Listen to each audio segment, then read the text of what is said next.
Hi there, I'm Kathryn Compton, Chief Development Officer for World Vision's Strong Women, Strong World. At World Vision, we are committed to serving the most vulnerable people in our world, where extreme poverty and oppression thrives. Often, the most vulnerable are female. Why? Because women and girls face more obstacles simply because they are born female.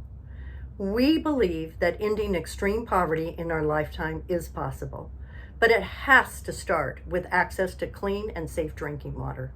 The global water crisis affects women and girls the most. In fact, collectively, they spend, on the average, 20 million hours or more hauling water every day. Hours they can't spend getting an education, learning a skill, or earning a much-needed income. In places where women lack access to adequate health care and clean water, the most dangerous thing she can do is have a baby. Can you imagine that where life begins, it could, and often does, end? The burden that women and girls carry in the pursuit of water is not only the physical and the time implications, but the mental and the emotional toll it takes for securing safe, clean drinking water for the basic needs of their families.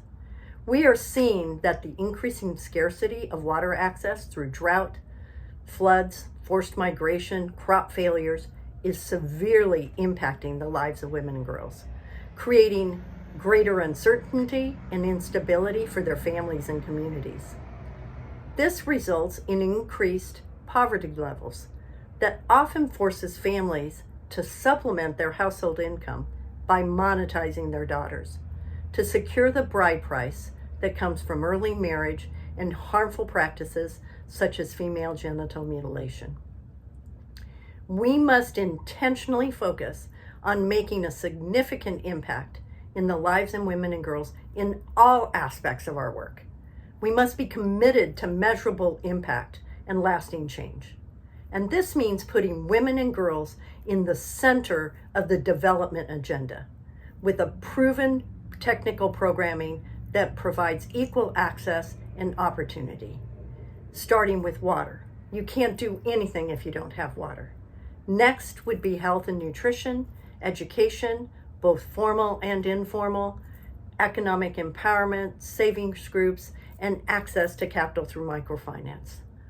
All of this must be built on the foundation of creating enabling environments of rightful relationships between men and women, boys and girls, through the shifting of long-set harmful mindsets and cultural, social, and spiritual norms that hold back or hinder the progress for women and girls, families, communities, and entire countries in breaking the cycle of poverty.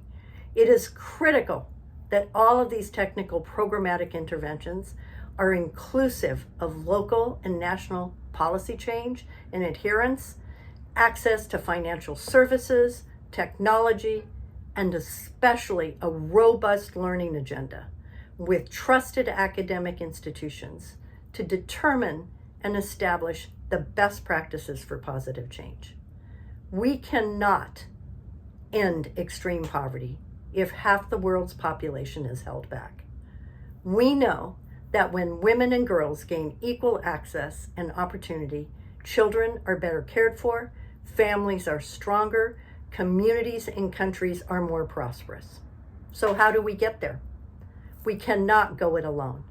It takes all of us, individuals, corporations, foundations, community-based organizations, international nonprofit organizations, governments, academia, strategic partners, etc., etc., etc. We must raise awareness of the issues. We must use our influence to advocate on behalf of those we seek to serve. And we must involve our spheres of influence and relationships by inviting them in to generating the much needed resources to equip millions to change the trajectory of their lives, empowering to overcome the barriers that keep them from productive and fulfilled lives. Because when women and girls are empowered, everyone wins. And it all starts with access to clean and safe drinking water.